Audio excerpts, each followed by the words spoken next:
Quando o ser humano está com a razão, Deus é o seu advogado.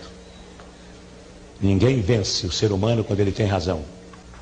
Quem tem razão, forte ou fraco, vence sempre. And more, much more than this, I did it my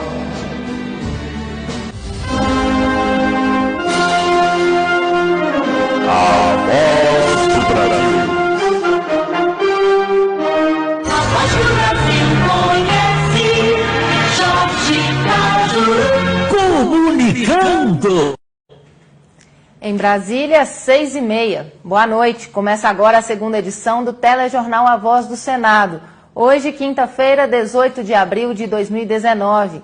Lembrar a todos que a participação de vocês é muito importante para a gente. Comente sempre no facebook.com/CajuruGoiás.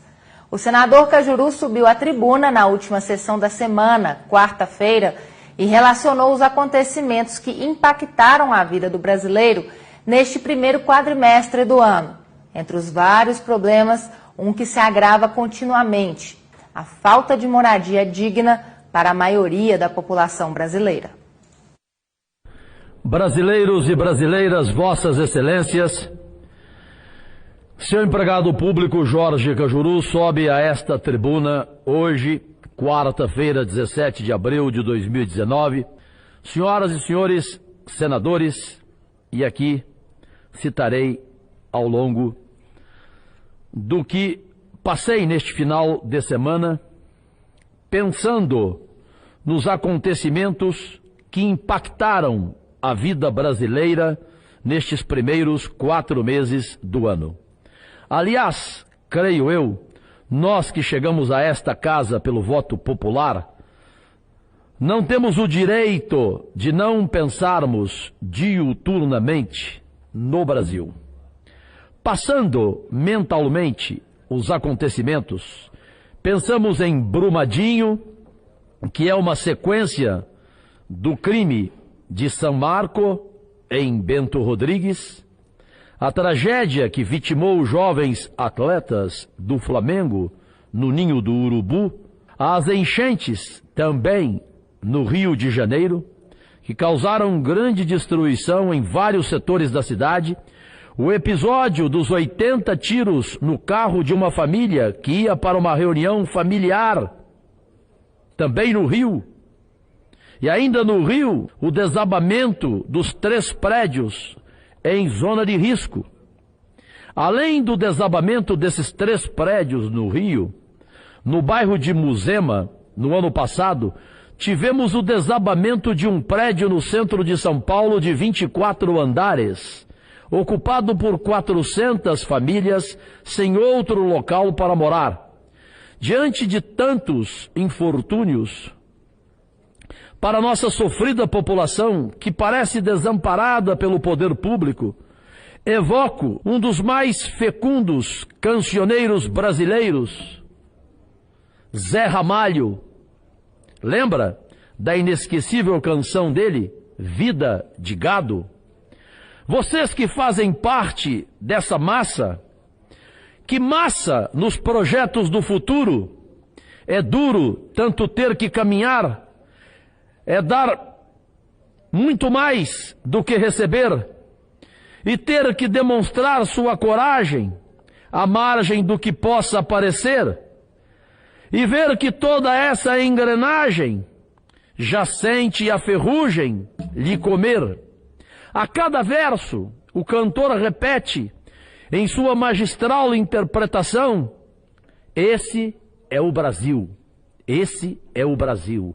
E finaliza, o povo foge da ignorância, apesar de viver tão perto dela, e sonham com os melhores tempos idos, contemplam essa vida com a cela, esperam nova possibilidade de verem esse mundo se acabar. A Arca de Noé, o dirigível, não voam, nem se pode flutuar. E o refrão do poeta cancioneiro repete a verdade. Vida de gado, povo marcado e povo feliz. Vida de gado. Vida de gado, pátria amada. É a vida de grandes contingentes populacionais em nosso país. E aqui trago um bom retrato disso. É a expectativa que o brasileiro tem do curto prazo em relação a emprego, renda, saúde, educação, segurança. Mais de 70% consideram que a situação vai de igual a pior. Não é para menos. Há uma avassaladora crise ética, porque os escândalos pipocam diariamente e, embora alguns criminosos tenham sido presos, a malversação dos recursos públicos continua, viabilizando enriquecimento pessoal e financiamento dos partidos políticos em seus tenebrosos projetos, sempre em benefício próprio. Enquanto isso, a população padece dos serviços mínimos para sua segurança, seu bem-estar, sua integração ao processo de desenvolvimento próprio do terceiro milênio. Nos desabamentos no Rio e de São Paulo, coloca-se diante de nós o escandaloso déficit habitacional do país, que de fato é o que quero discutir desta tribuna. A Constituição brasileira assegura que todo e qualquer cidadão tem direito à moradia. O direito à moradia digna foi reconhecido e implantado como pressuposto para a dignidade humana desde 1948, com a Declaração Universal dos Direitos Humanos. Entretanto, segundo a Fundação Getúlio Vargas, o Brasil apresenta o terceiro pior déficit da história, com 7,7 milhões de domicílios.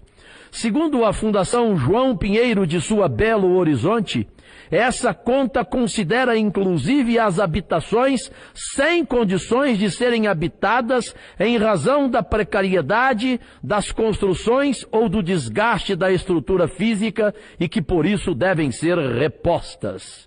Aloísio Azevedo, já nos idos do século XIX, em seu livro O Cortiço, retratou o déficit habitacional no Brasil e a situação de vulnerabilidade a que estavam submetidos os habitantes dessas áreas marginalizadas. A maior parte do déficit habitacional brasileiro é provocada por famílias com uma grande e enorme forma de comprometimento de renda com o pagamento de aluguel, 3,27 milhões. E pela coabitação, famílias dividindo o mesmo teto, 3,22 milhões.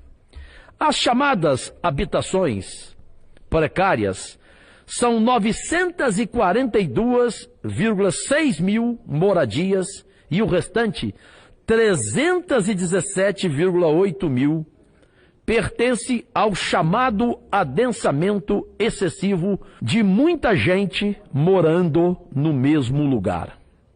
Há uma urgência de que o novo governo apresente à população o seu plano para resolver essa situação antes que mais vidas se percam. Afinal, é um problema que afeta 68% da população brasileira.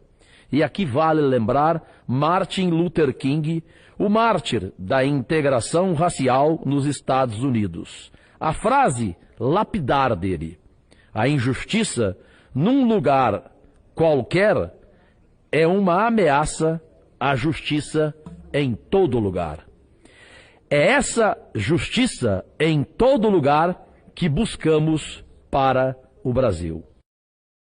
Agora 6 horas e 40 minutos, essa edição está chegando ao fim. Comente à vontade no facebook.com/CajuruGoiás, YouTube Cajuru Oficial, no Twitter, @Senador Cajuru e Instagram, Senador Cajuru. Ou então ligue para a gente no DDD 61 3303 2844. A sua opinião é muito importante para que o senador Cajuru faça um mandato histórico. Aproveito para agradecer a Ácima Vilela, de Ribeirão Preto, que entrou em contato com o nosso gabinete para elogiar o trabalho do senador. A Voz do Senado volta amanhã, às 2 da tarde, com Diana Lins e Jorge Cajuru. Uma ótima noite. Agradecidíssima.